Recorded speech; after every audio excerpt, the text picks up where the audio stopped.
Дали Министерството за внатрешни работи е ставено во функција на владеачката ВМРО ДПМН поради партиски состаноци на кои присуствуваат министерот Панче Тошковски, но и началници прашуваат од опозицијската СДСМ. Лидерот на партијата Венко Филипче и денеска го праша министерот Тошковски дали МВР е независна институција која треба да ја работи својата работа или да се занимава со партијата и политиканство.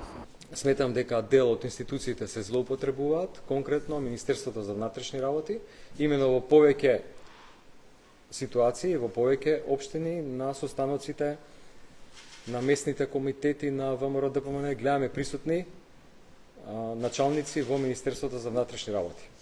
Или ги водат состаноците, или се присутни, и тоа е сериозно кршење на законот и злоупотреба на институциите.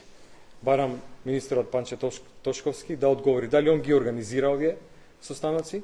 На ова на Филипче му возвратија и од владеачката ВМРО ДПМН, од каде велат дека бара само алиби за да го спаси, како што велат, својот лош рейтинг и рейтингот на партијата. Тоа што Филипче зборува за МВР и разни наводни појави наликува на алиби кој го договорил со својот ментор за да се задржи на функцијата. Ние во тоа не се мешаме, освен дека ако има таква појава ја осудуваме, но сепак, освен вакви панични изјави, кога му стигнале последните анкети, кои по наши информации го свестиле кај се наоѓа, почнува да бара алиби за да остане на тоа место. Телевизија 24 ги контактираше и ДКСК дали има основ за отварање на евентуален предмет, од каде ни одговорија. Со член 13 од Кодексот е уредено дека при учество на партиски активности не сме да се загрозува професионалноста и достапноста на вршењето на функцијата, како и дека носителите на извршни функции надвор од работно време можат да учествуваат во партиски активности, но не смеат да ја загрозат професионалноста и достапноста на функцијата и при тоа секојаш приоритет ќе има нивната функција во однос на учеството на инспекторот при овера прилеп на партиски состаноци. Истото прашање е во надлежност на Министерството за внатрешни работи.